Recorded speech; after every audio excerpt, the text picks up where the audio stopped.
বন্ধুর জন্মদিন থেকে বাসায় ফিরতেছি। রাত তখন 10টা কি 11টা হবে।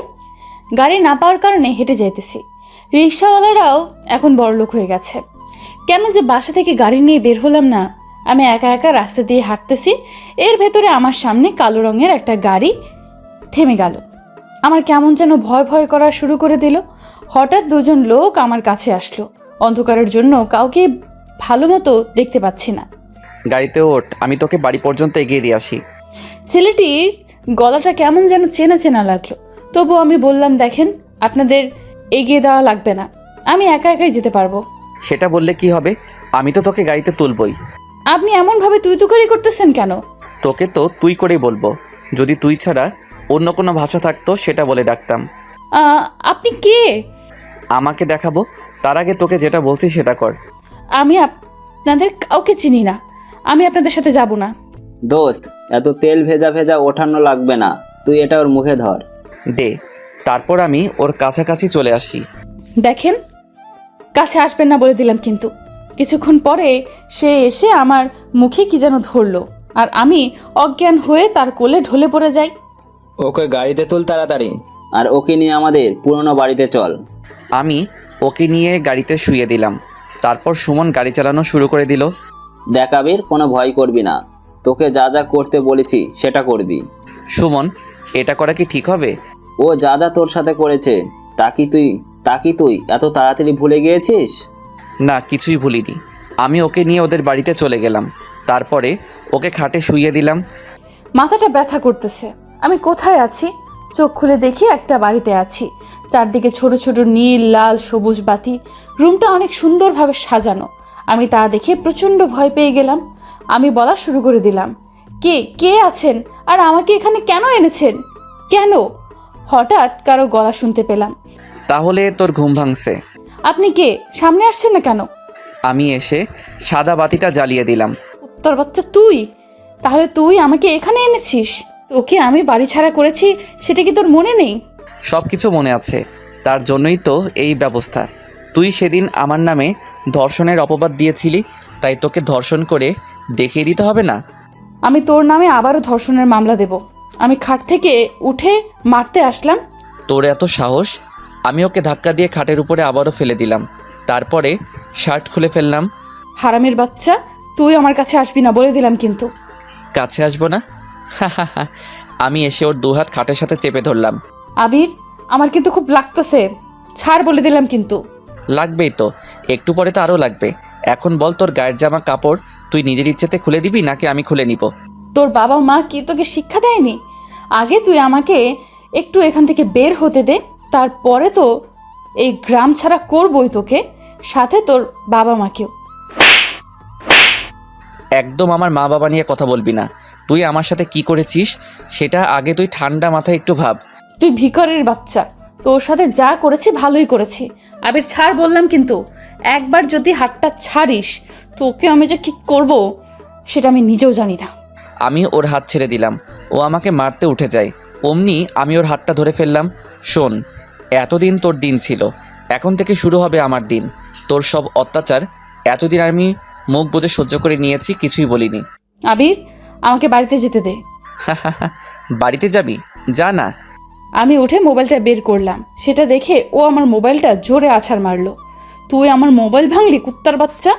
আর কিছু বলতে পারলাম না। তার আগেই ও আমাকে খাটের উপর ফেলে দিয়ে আমার উপরে উঠে পড়লো। কিছুক্ষণ পরে ওর ঠোঁটের সাথে আমার ঠোঁট এক করে দিল। আমি ছাড়ানোর জন্য অনেক চেষ্টা করতেছি, কিন্তু পারতেছি না। অনেকক্ষণ পরে ও আমাকে ছেড়ে দিল। আমাকে কিস করছিস কেন, কুত্তার বাচ্চা? এত গালি দিস না। যত গালি দিবি তত তোর কষ্ট সহ্য করতে হবে।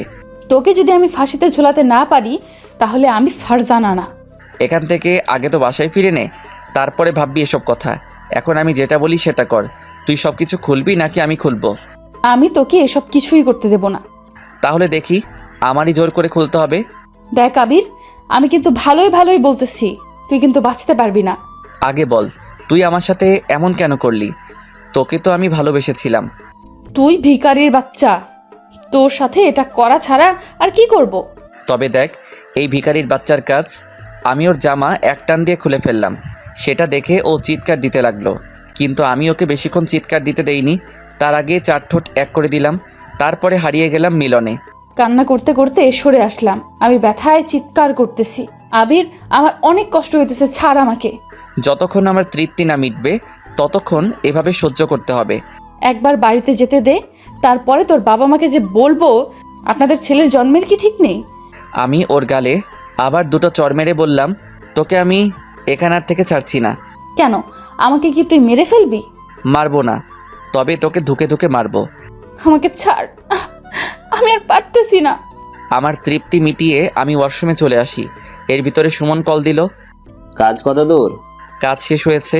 তুই কি কাজী সাহেবকে নিয়ে এসেছিস? আর ফারজানার জন্য কিছু শপিং এনেছি, এগুলো তুই এখান থেকে নিয়ে যা।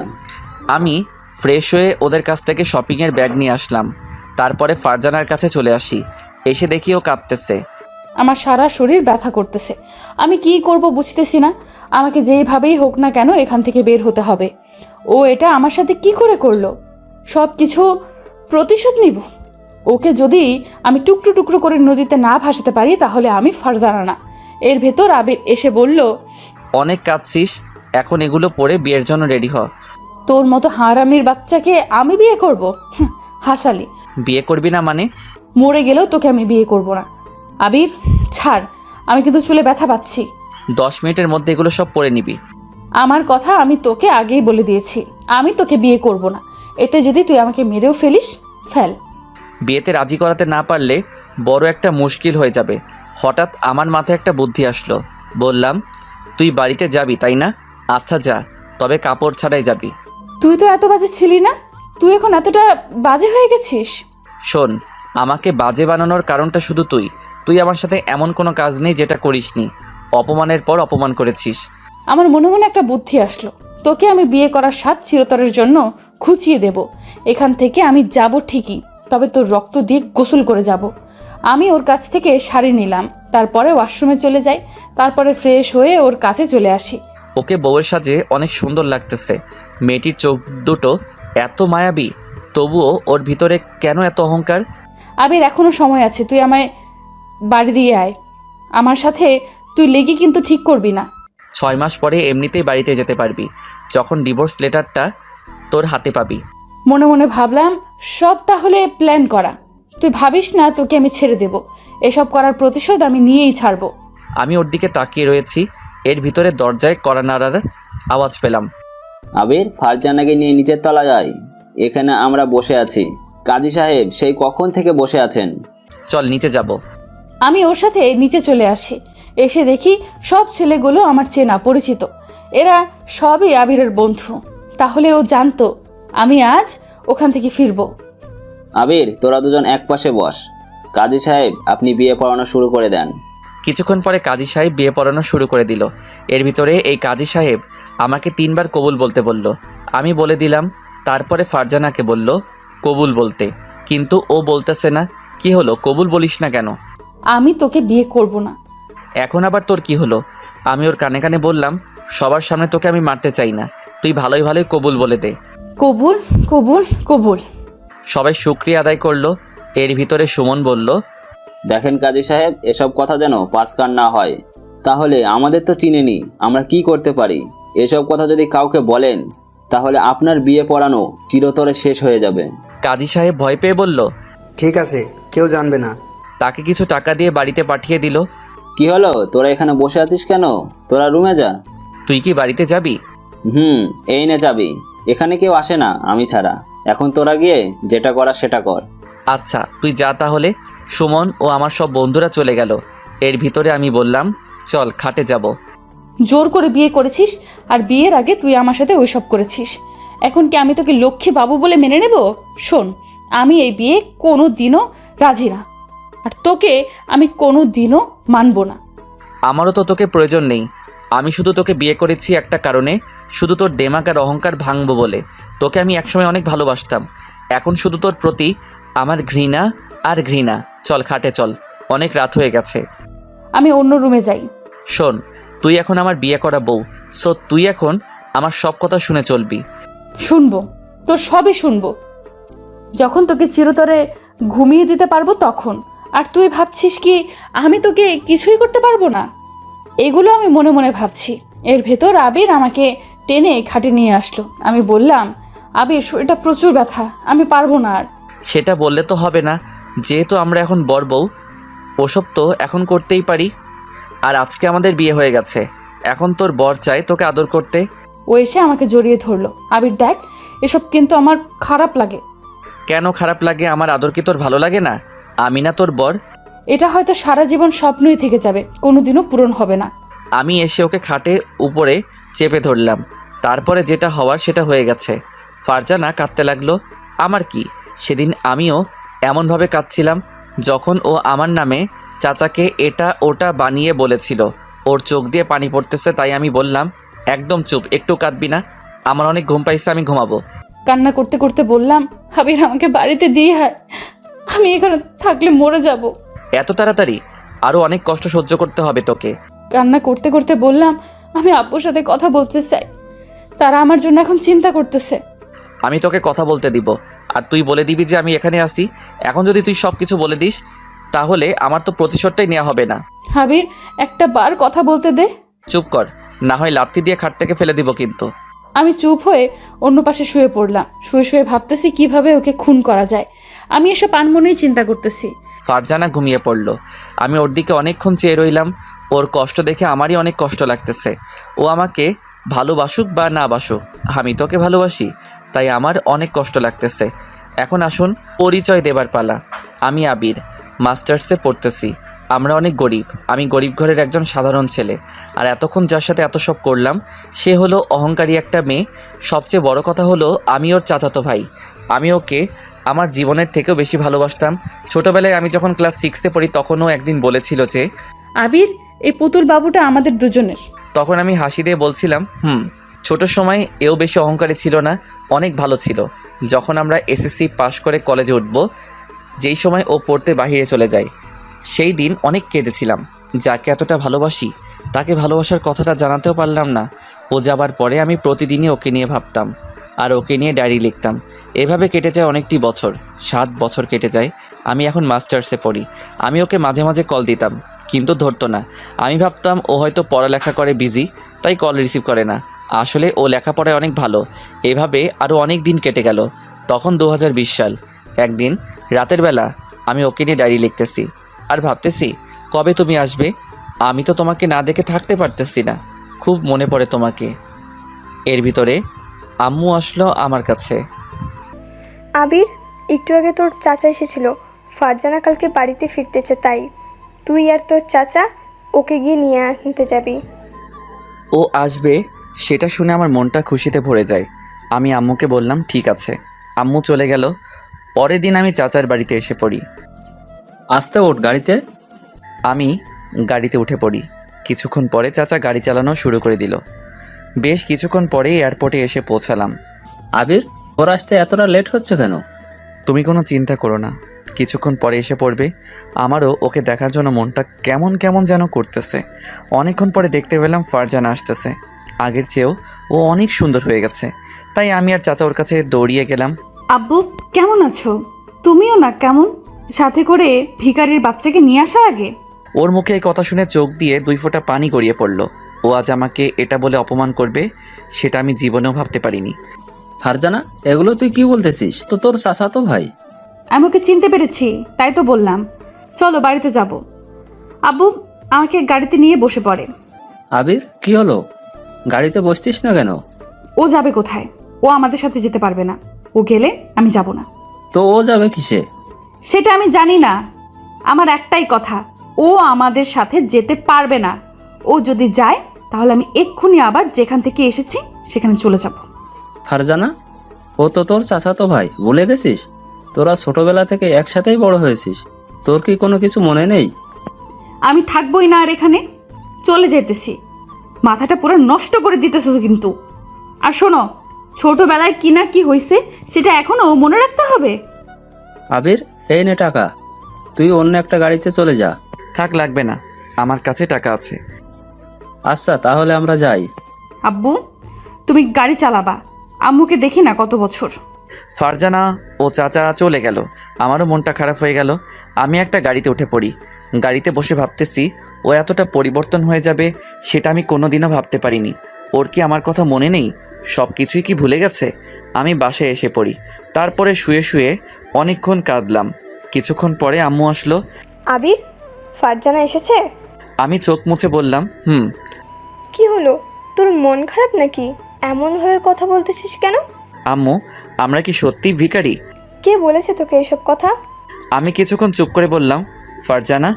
দেখ বাবা, ওদের পরিবার অনেক বড় লোক, আর আমাদের ছোট পরিবার। ওদের চেয়ে আমরা অনেক গরিব। আর ফারজানা তোকে এমন কথা বলছে কেন? তুই কি ওকে কিছু বলেছিস? না আম্মু, একেবারে শুধু শুধু বলেছে। ওর সাথে তুই আর কোনো কথা বলবি না। আম্মু, আমি কি ওর সাথে কথা না বলে থাকতে পারবো? আমি তোকে ছোটবেলা থেকেই ভালোবেসে এসেছি। কি বলিস এসব? আগে তো বললি না। দেখ বাবা, ওরা অনেক বড় লোক, আমাদের পরিবারের সাথে ওদের খাপ খায় না।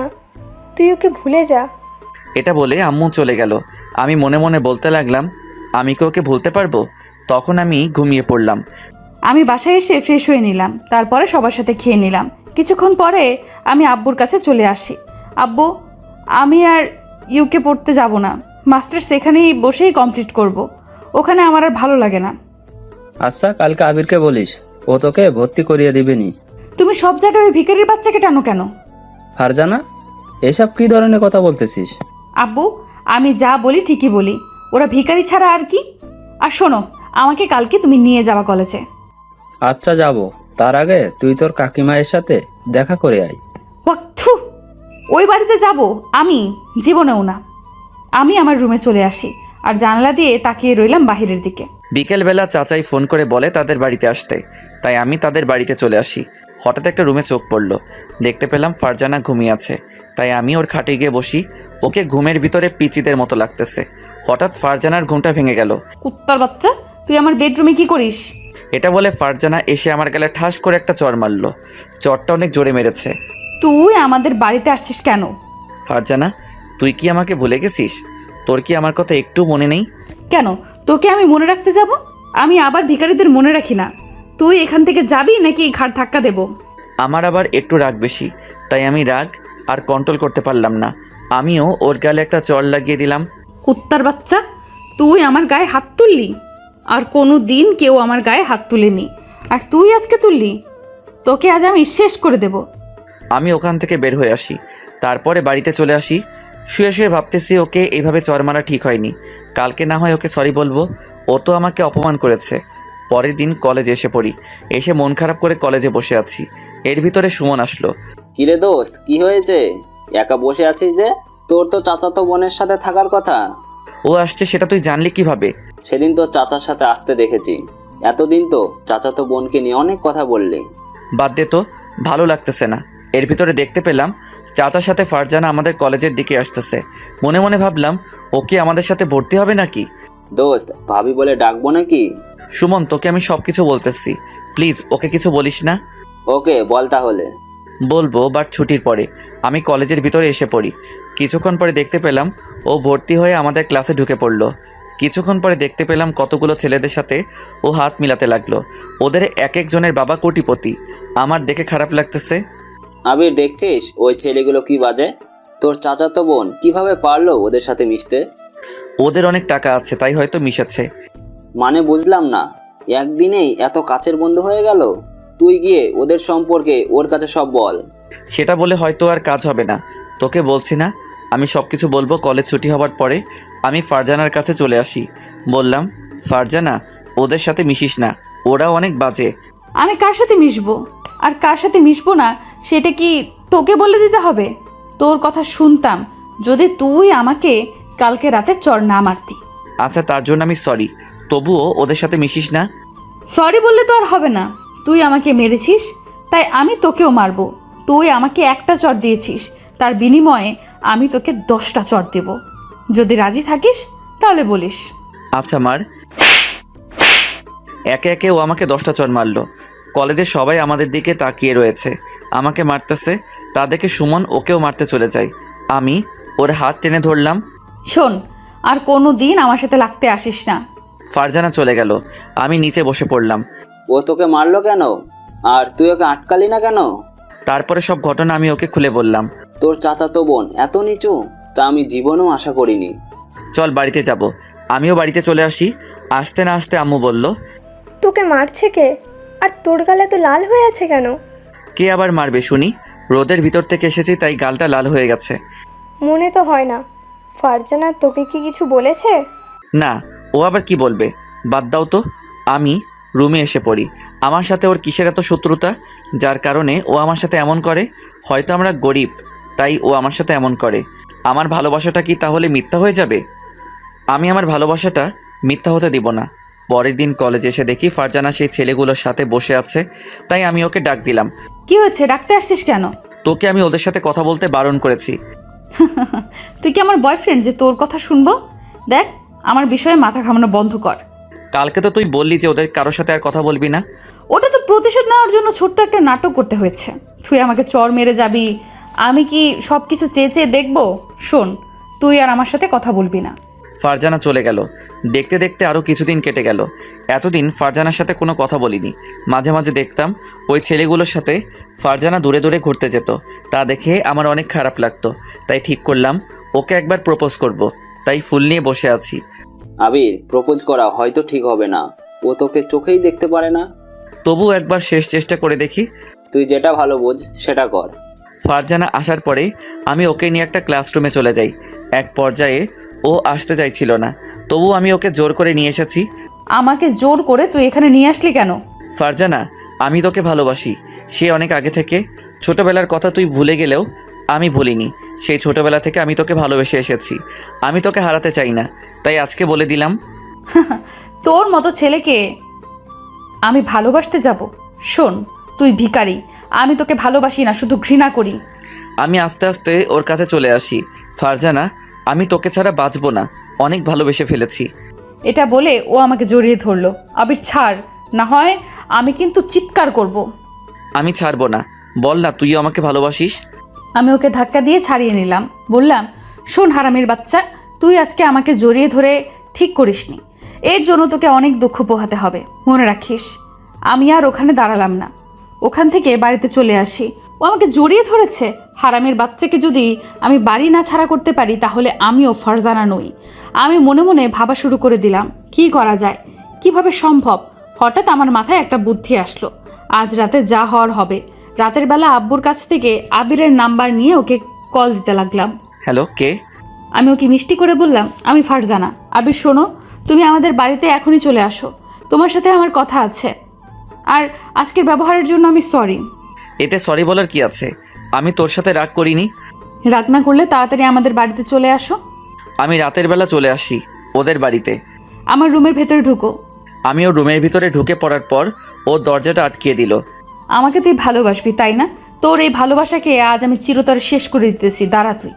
আমি ওকে গিয়ে জড়িয়ে ধরে চিৎকার দেওয়া শুরু করে দিলাম। ফারজানা, এভাবে চিৎকার দিতেছো কেন? আব্বু, তুমি কই গেলা? ও আমাকে শেষ করে দিতেছে। কিছুক্ষণ পরে কাকা কাকিমা আসলো। তারা এসে ডাক দিতে লাগলো। ফারজানা গিয়ে দরজা খুলে দিল।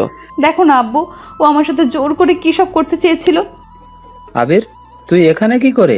আমি বলতেছি, ও আসলে আমার খাটের নিচে লুকিয়ে ছিল, আর সুযোগ পেয়ে আমার সাথে যা খুশি সেটা করতে চেয়েছে। আমি কি বলবো বুঝতেছি না। ওর কথাগুলো আমি শুধু শুনতেছি। আমি কিছু বলার ভাষা হারিয়ে ফেলেছি। কিছুক্ষণ পরে চাচা এসে আমার গালে দুটো চড় মেরে বলল, তুই আর আমাদের বাড়িতে আসবি না। আর তোর আব্বুকে আমি এখনই জানাচ্ছি এসব। কান্না করতে লাগলাম। আমি আর ওখানে দাঁড়ালাম না, চলে আসি। বাড়িতে আসার সাথে সাথে আব্বু বাড়িতে এসে আমাকে দুটো চড় মেরে বাড়ি থেকে বের করে দেয়। কিন্তু আম্মু এসব কথা বিশ্বাস করেনি। আম্মু অনেকবার আমাকে বাড়িতে থাকতে বলে, কিন্তু আমি থাকিনি। সেই দিন মন চাইছিল মরে যাই। এরপর আমি রাস্তায় বসে আছি, এমন সময় সুমন আসলো ওর বাইক নিয়ে। চল আমাদের বাড়িতে, তোর আম্মু আমাকে সব বলেছে। আমি কোথাও যাব না, আজকে আমার শেষ দিন। আমি আর বাঁচতে চাই না। শালা, তোকে কিন্তু আমি মেরেই ফেলবো। আমি ওর সাথে ওদের বাড়িতে চলে আসি। এখানে অনেক দিন থাকার পরে আম্মু আমাকে ফোন দিয়ে বলে বাড়িতে আসতে, কিন্তু আমি আসিনি। তারপরে সুমন একদিন একটা বুদ্ধি দিল, ওকে ওর পাপের শাস্তি দিতে হবে। আমি প্রথমে রাজি ছিলাম না, তারপরে ও অনেকবার বলার পরে আমি রাজি হলাম। তারপরে ঘটনা তো আপনারা জানেনই। ওকে আমি এখানে তুলে নিয়ে আসি। এর ভিতরে ও নাকি আমার আম্মুর সাথে খারাপ ব্যবহার করেছে, সেটা আম্মু সেদিন আমাকে কাঁদতে কাঁদতে বলছিল। আমি তখন ভাবছিলাম ওকে পাপের শাস্তি দিতেই হবে। ওর এত অহংকার, আমার এটা ভাঙতেই হবে। এখন আসুন বাস্তবে। আমি দেখি ও ঘুমিয়ে গেছে, তাই আমিও ঘুমিয়ে পড়লাম। সকালবেলা কারো ডাকের কারণে ঘুমটা ভেঙে গেল। আবির দরজা খোল, আর এসব নে। আমি এসে দরজা খুলে দিলাম, তাকিয়ে দেখি ও আমাদের জন্য খাবার নিয়ে এসেছে। এসব খেয়ে নে। আয় ভিতরে আয়। ওকে ভিতরে নিয়ে ফারজানাকে ডাকা শুরু করে দিলাম। এই ফারজানা ওঠ, অনেক ঘুমিয়েছিস। আমি ঘুম থেকে উঠে পড়ি। ফ্রেশ হয়ে এসব খেয়ে নে। আর শোন, আজকে থেকে তোর নিজে নিজে রান্না করতে হবে। আমি রান্না করতে পারি না তো, আর আমি কখনো রান্নাও করিনি। পারো না, শিখতে হবে। যা পারবি তাতেই হবে। আর ঘর মুছবি, বাসন মাজবি, জামা কাপড় কেচে দিবি। একটা সংসারে যা যা কাজ আছে সেটা তুই করবি। আমি কিছু করতে পারবো না। না পারলে তখন দেখবি আমি কি করতে পারি। এর ভিতরে মোবাইলটা বেজে উঠলো। তাকে দেখি আম্মু কল দিয়েছে, তাই আমি মোবাইল নিয়ে বাইরে চলে যাই। ফোন রিসিভ করার পরে, আবির, এদিকের খবর জানো কিছু? ফারজানাকে কোথাও খুঁজে পাওয়া যাচ্ছে না। ওর বাবা মা ওর জন্য খুব কান্না করতেছে। আমি আম্মুকে মিথ্যা বললাম। আম্মু, ওর খবর আমি কিছুই জানি না। ওর কোনো খবর পেলে আমাদের জানাস। আর তুই বাড়িতে আসবি না? আসবো কিছুদিন পরে। আম্মুর সাথে আরও কিছুক্ষণ কথা বলে ফোনটা কেটে দিলাম। আমি আবার রুমে চলে আসি। তারপরে ফারজানাকে বললাম, ফারজানা আমি বাইরে যাইতেছি, এসে দেখি যেন সব কাজ শেষ হয়েছে। ঠিক আছে আবির, চলো। যাওয়ার সময় দরজাটা তালা মেরে গেল। আমাকে তুই দাসী পেয়েছিস। এখন যদি এখানে বিষ থাকতো, আমি তোর খাবারে বিষ দিয়ে দিতাম। হঠাৎ দেখতে পেলাম একটা ছুরি। মনে মনে ভাবলাম এই ছুরিটি রাতে কাজে লাগবে। আমি ছুরিটি গিয়ে বালিশের নিচে রেখে আসলাম। আজকে তোর দিন শেষ। আমাকে তুই যত অত্যাচার করেছিস, আজকে এই প্রতিশোধ নেওয়ার পালা। আমি সব কাজ করা শুরু করে দিলাম। আবির, এখন তুই কি করতে চাস? আমাকে তুই একটা চাকরি খুঁজে দিতে পারবি? একটা চাকরি আছে, তবে এখানে না, বিদেশে। ঠিক আছে, তাহলে আমি বিদেশেই যাব। ও আমাকে কোনো দিনও মানতে পারবে না। এখানে থাকলে শুধু শুধু আমি কষ্ট পাবো। তুই যেটা ভালো বুঝিস সেটা কর। চাকরিটার জন্য কিন্তু তোর 3 মাস অপেক্ষা করতে হবে। এতদিন? এতদিন এখানে থেকে ওর সব আঘাতের প্রতিশোধ নে। দোস্ত, ওকে আঘাত করতে আমার অনেক কষ্ট লাগে। তাহলে ওকে এত সহজে ছেড়ে দিবি? দেখি কি করি। আমি ওর সাথে কথা বলে আবারও সুমনদের পুরোনো বাড়িতে চলে আসি। এই নাও, খেয়ে নাও। আমি খাবার খেয়ে চলে আসি রুমে। রাতের বেলা অনেক ঘুম পাইছে, তাই ভাবলাম তাড়াতাড়ি ঘুমিয়ে পড়ি।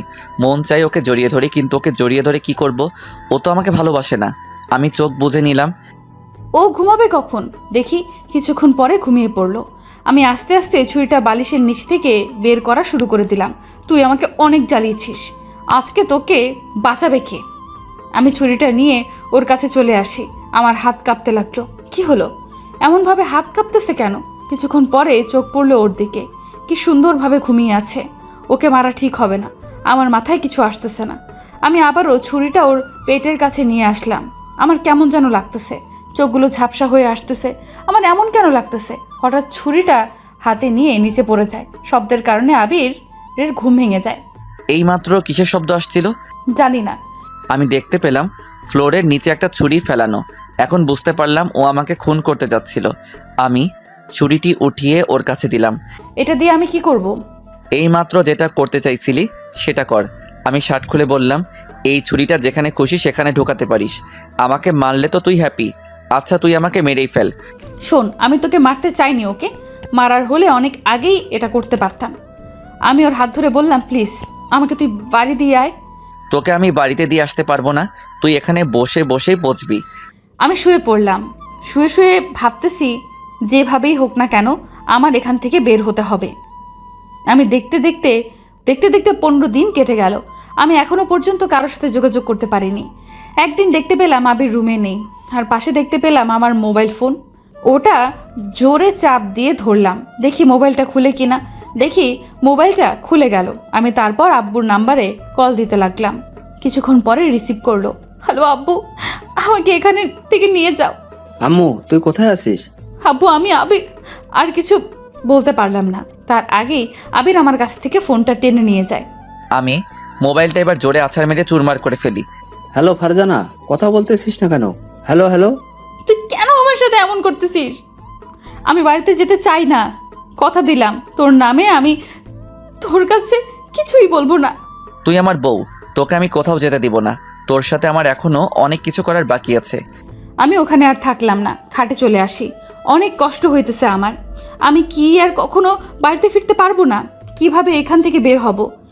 এগুলো ভাবতে ভাবতে আমি ঘুমিয়ে পড়লাম। দেখতে দেখতে আরও 1 মাস কেটে গেল।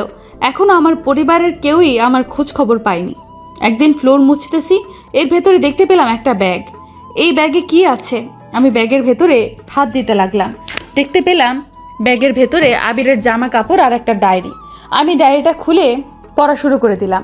প্রথম পাতায় আমি আর আবিরের ছবি দেখতে পেলাম। এটা তো আমাদের ছোটবেলার ছবি। এই ছবি ওর কাছে কি করে? আমি ডায়েরিটা পড়া শুরু করে দিলাম। দেখতে পেলাম সব কথাই আমাকে নিয়ে লেখা। আমার আর ওর ছোটবেলায় একসাথে কাটানো সব কথা মনে পড়ে গেল। ও আমাকে এতটা ভালোবাসে কেন? আমি বিদেশে পড়তে গেলাম, আমার মন কেন এমন হলো? আমি অনেকের সাথে খারাপ ব্যবহার করেছি, সেটা ভাবতেই আমার অনেক খারাপ লাগতেছে। ও আমাকে এতটা ভালোবাসে। আমি ডায়েরিটা বন্ধ করে রাখলাম। তারপরে সব কাজ শেষ করে বিছানায় বসে একা একা কিছুক্ষণ কাঁদলাম। আমার ভেতরে এতটা অহংকার কেন? এত অহংকার কোথা থেকে আসলো? আমার আজ কিছুই ভালো লাগতেছে না। কিছুক্ষণ পরে আবির আসলো আমার কাছে। কি হলো? এমনভাবে কাঁদতেছিস কেন? বাড়ির কথা কি খুব মনে পড়তেছে? কাঁদো কাঁদো কণ্ঠে বললাম। আমি ওর চোখের দিকে কিছুক্ষণ তাকিয়ে বললাম, জানি না। তাহলে কাঁদতেছিস কেন? এমনি, তোমার খাবার টেবিলে রাখা আছে, খেয়ে নাও। মনে আছে এভাবে তুমি করে বলে আমাকে একবার সবার কাছে অপরাধী বানিয়ে দিয়েছিলি? তোর মতো নাটক কেউই পারবে না। আচ্ছা, আমি নাটক করতেছি, এখন খেয়ে নাও, যাও। এটা বলার পরে আবির চলে গেল। রাতের বেলা দুজনে শুয়ে আছি, কেউ কারোর সাথে কথা বলতেছি না। কিছু সময় পরে আবির ঘুমিয়ে পড়লো।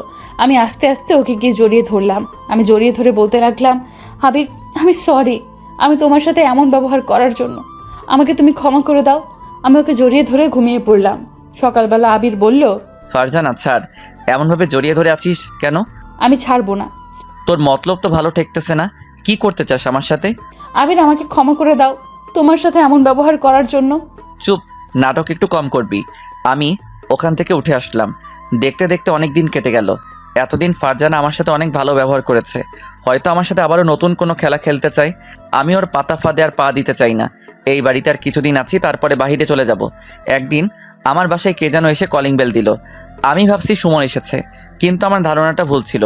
সুমন ছিল না, ফারজানার বাবা ও একজন পুলিশ অফিসার ছিল। আমি কিছু বলতে যাব এমন সময় চাচাই বলল, তাহলে তুই আমার মেয়েকে কিডন্যাপ করেছিস? স্যার, ওকে আপনি গ্রেপ্তার করুন। বাহিরে চিৎকার শুনে ফারজানা দৌড়িয়ে আসলো। এসেই ওর আব্বুকে জড়িয়ে ধরলো। আব্বু, তুমি কেমন আছো? তোকে ছাড়া আমি কি ভালো থাকতে পারি? ও তোকে কেন এখানে আটকে রেখেছে? বাদ দাও না এসব কথা, চলো আমাদের রুমে। আগে ওর একটা ব্যবস্থা করতে হবে। স্যার, ওকে নিয়ে যান। ও আমার মেয়েকে এখানে কিডন্যাপ করে এনেছে। পুলিশ অফিসার আবিরের হাতে হাত করা লাগালে আমি বললাম, আবির কিছু করেনি, আমি ওর সাথে ইচ্ছে করে পালিয়ে এসেছি, আমি ওকে ভালোবাসি। ওই দিন বললি কেন আমাকে বাঁচাও, আর এখন এটা বলতেছিস কেন? ও কি তোকে ভয় দেখিয়েছে? দেখালে বল। না আব্বু, আমি নিজের ইচ্ছাতেই এসেছি। তোরা দুজন দুজনকে ভালোবাসিস, সেটা আমাকে আগে বললি না কেন? এমনিতেই বলিনি। চল আমাদের সাথে বাড়িতে। না, আমি এখানেই থাকবো, আমি ওর কাছে অনেক ভালো আছি। আব্বুর সাথে আরও কিছুক্ষণ কথা বলে তাকে বাড়িতে পাঠিয়ে দিলাম। আমাকে পুলিশের হাত থেকে বাঁচিয়ে দিলি কেন? ধরিয়ে দিতি। আবির, আমি তোমাকে এখন অনেক ভালোবাসি। তুই আবার আমার ভালোবাসা নিয়ে এভাবে নাটক করিস না। আমাকে যদি চিরতরে শেষ করে দিতে চাস তো তাহলে দে। আবির, তুমি আমাকে এখন ভুল বুঝতেছো। আমি আমার ভুলটা বুঝতে পেরেছি। আমি ওখানে দাঁড়ালাম না, রুমে চলে আসি। এভাবে 3 মাস শেষ হয়ে গেল। একদিন সুমন আমাকে ফোন করে বাইরে আসতে বলল। আমি এসে পড়ি। আবির, এই নে তোর ভিসা, কালকেই তোর ফ্লাইট। ঠিক আছে, আমি ভিসা নিয়ে বাড়িতে চলে আসি। পরের দিন সকাল সকাল সব কিছু গুছিয়ে নিলাম। কি হলো, তুমি যাচ্ছ কোথায়? চলে যাই বিদেশে। তাহলে আমি বাঁচবো কি করে? সেটা আমি কি জানি। শোন, এতদিন তোর সাথে এমন ব্যবহার করার জন্য আমি সরি। এই নিয়ে ডিভোর্স লেটার, আর 3 মাস পরে এখানে সাইন দিয়ে রাখিস। তারপরে আমার বাড়িতে পাঠিয়ে দিস। আমি হয়তো আর দেশে ফিরবো না। ভালো থাকিস। আমার তোকে ভালোবাসাটা মিথ্যা ছিল। আবির, আমি তোমাকে অনেক ভালোবাসি, আমাকে ছেড়ে চলে যেও না। আবির আমার কোনো কথা শুনলো না, আমাকে ধাক্কা দিয়ে চলে গেল। আমি কি করব বুঝতেছি না।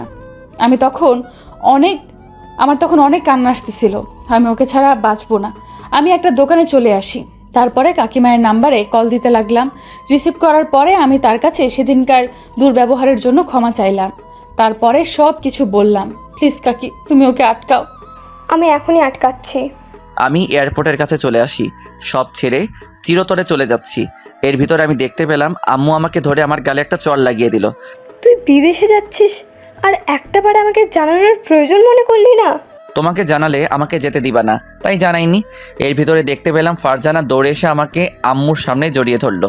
সেটা দেখে আম্মু অন্য পাশে চলে গেল। আর কষ্ট দিও না, আমি এখন আর আগের মেয়ে নই, অনেক ভালো হয়ে গেছি।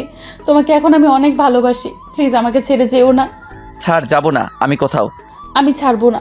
ফারজানা, আম্মু আছে তো, আর এখানে অনেকেই আছে। আমাকে তুমি ভালোবাসো বলো।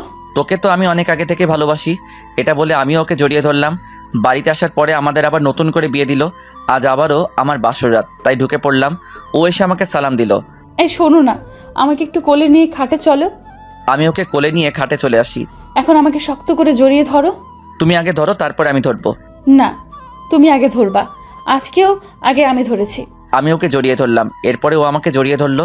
এই শোনো না, আমাকে একটা পাপ্পি দাও না। তুমি আগে দাও। এটা বলার পরে 4 ঠোঁট এক করে দিলাম। বেশ কিছুক্ষণ পরে ছেড়ে দিলাম। আবির আমাকে আরো জোরে জোরে জড়িয়ে ধরলো আর বলতে লাগলো, অনেক ভালোবাসি তোমাকে। আমি অনেক ভালোবাসি। এরপর থেকে শুরু হলো আমাদের ভালোবাসা, সুন্দর একটা জীবন। দোয়া করবেন আমাদের জন্য, সারা জীবন এমন যেন থাকতে পারি। দেখা হবে আবারও আপনাদের সাথে নতুন কোনো গল্পে। ততক্ষণ ভালো থাকবেন, সুস্থ থাকবেন, আর ভালো রাখবেন আপনার ভালোবাসার মানুষটিকে। পুরো স্টোরিটা কেমন লাগলো তা না হয় কমেন্ট করে বলে যাবেন।